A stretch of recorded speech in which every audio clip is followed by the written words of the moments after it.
అంశం పెనుదుమారాన్ని రేపుతోంది. ఇప్పటికే ఈ వ్యవహారంపై కాంగ్రెస్ ప్రభుత్వం జస్టిస్ నరసింహారెడ్డి కమిషన్ ఏర్పాటు చేసి విచారణకు ఆదేశించింది.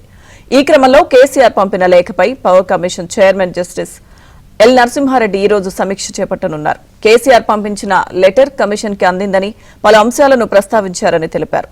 Chhattisgarh power purchase, Bhadradri, Yadadri thermal power plant అంశాల్లోని కొన్ని ప్రశ్నలకు ఆయన సమాధానం ఇచ్చారన్న కమిషన్ కేసీఆర్ చెప్పిన విషయాలను నిపుణుల కమిటీతో చర్చించే అవకాశం ఉన్నట్లు తెలుస్తోంది. అయితే మొన్న నిర్వహించిన ప్రెస్ మీట్లోనే ఎవరికైనా తమ అభిప్రాయాలుంటాయని, వాటిని నిస్సందేహంగా చెప్పే స్వేచ్ఛ ఉంటుందని ఇప్పటికే చైర్మన్ తెలిపారు.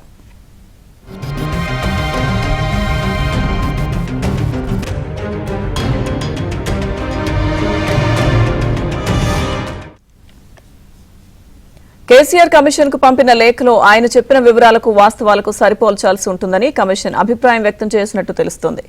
వాస్తవాలపై బీహెచ్ఎల్ ప్రతినిధులను కూడా వివరాలు అడగనున్న కమిషన్ నేడు చర్చ అనంతరం దాని అనుగుణంగానే తదుపరి చర్యలు తీసుకోనున్నట్లు తెలుస్తోంది.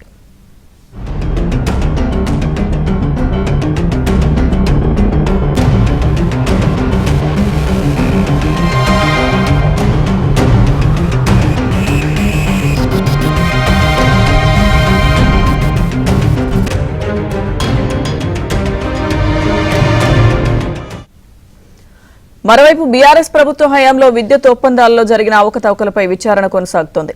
కాసేపట్లో ఈ విచారణకు జనసమితి అధినేత కోదండరాం, విద్యుత్ ఉన్నతాధికారి రఘు కమిషన్ ముందు హాజరు కానున్నారు.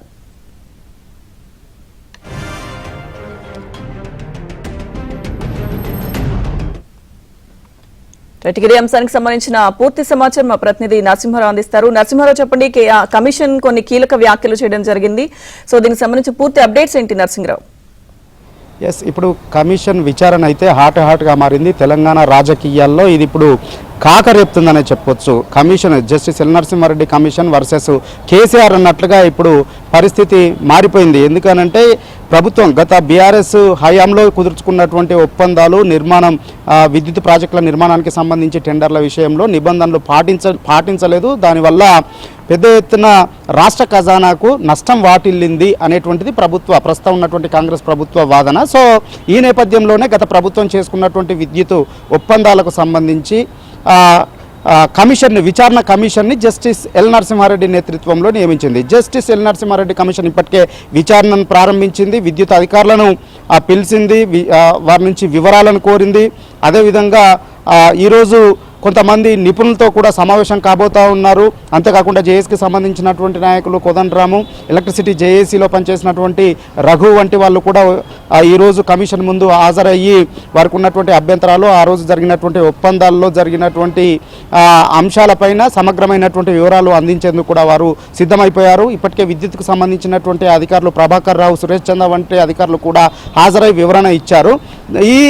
వీళ్ళందరితో కూడా సంప్రదింపులు జరిపిన తర్వాత గత పార్లమెంటు ఎన్నికల సందర్భంలోనే కేసీఆర్ను కూడా వివరాలని కమిషన్ కోరింది. అందుకోసం సంబంధించి నోటీసులు కూడా జారీ చేసింది. సో ఈ నోటీసుల నేపథ్యంలో ఘాటైనటువంటి రిప్లైను కమిషన్కి కేసీఆర్ ఇచ్చారు. సో ఆ కమిషన్ ఆ నోటీస్కి ఇచ్చినటువంటి రిప్లైలో ప్రధానంగా కేసీఆర్ 4 అభ్యంతరాలని వ్యక్తం చేశారు.